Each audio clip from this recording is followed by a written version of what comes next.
Well, what makes a serial rapist tick? What compels them? And can they be taught to control these compulsions? To give us some insight into the minds of serial criminals, I'm joined by Brig Labuschagne. He's the section head of investigative psychology at the South African Police Service. Good morning, Gerard. Thanks for your time. Let's look at this latest development, this Roodepoort man who was finally nabbed by police. When he appears in court today, what will you be looking out to hear from him? And of course, you've already had, I assume police have already had an interaction with him. Well, of course, today he'll just be appearing most likely on the abduction and murder case that he was arrested for. We're looking into, of course, the possibility of him being a Sunday serial rapist, so we'll have to look at what forensic evidence is available and the admissions or confessions that he might make in that process.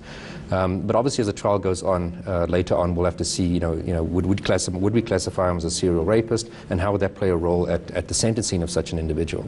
So when you make that classification, and give the person the title, is it because of the similarities in the way they carried out certain types of the murders, the killings, or whatever they did? And it doesn't always end in murder. It can be a serial rapist, a serial killer. Yeah. So just take us into this whole thing a little bit deeper. Yeah. Well, basically, we would only call someone a serial rapist or serial murderer after they've committed at least two separate incidences of rape, or if it's a serial murderer, two separate instances of murder.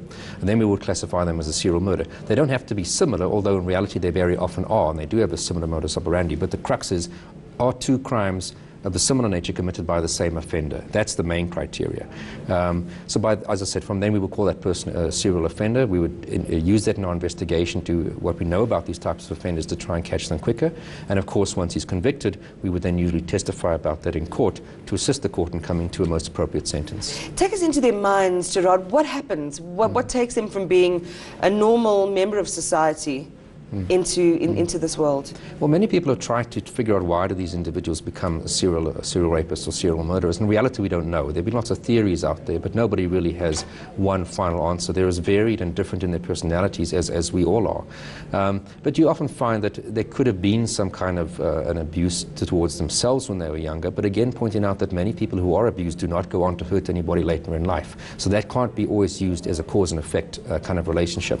But usually you'd find as they grow older, there are some trigger events that take place in their lives. It could be frustrations that they're experiencing in relationships or even in the workplace, which just causes them to go out and commit the crime on that particular time. And then they sort of go back into their lapse into the normal pattern of lifestyle, and then get that urge later on, and another trigger event that causes them to reoffend.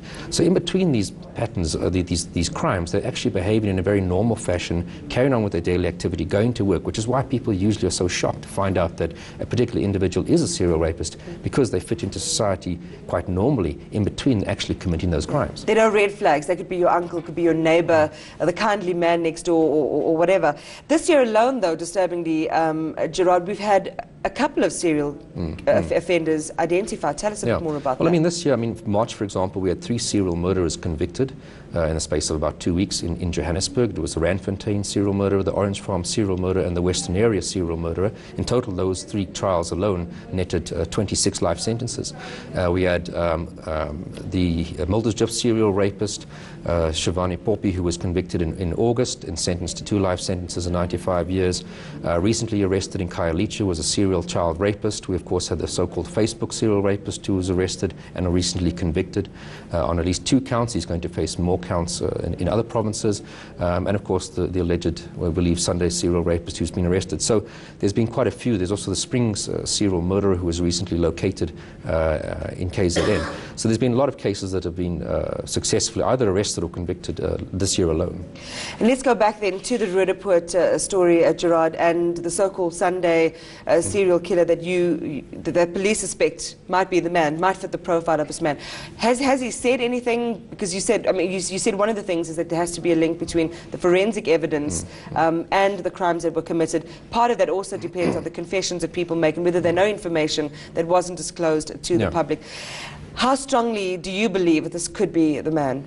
I think it's a very good likelihood. He has made certain statements to the police that lead us to believe he is responsible for those other crimes. Of course, we're going to now look at what forensic evidence is available, modus operandi, and also things like identity parades that still have to be held with the witnesses, who will be very important in pointing out whether or not he is the actual suspect that attacked them. Scary, scary stuff. And tell me, why is it that it seems to be more male serial killers rather than female? Well, if you look at sexual crimes in general, males are usually the offenders. What the reason for that is, I mean, one can speculate. But in general, for all crimes, whether it be sort of a child molester, people committing indecent assaults, rapes, etc., it does tend to be more male-dominated, as is with our violent crimes. Gerard, thank you so much for your time and your insights this morning. I'm sure we can continue the conversation over the next coming weeks as this trial progresses. That was Gerard Labuschagne. He is the section head of investigative psychology at the SAPS. Go to our courts now, where the murder trial of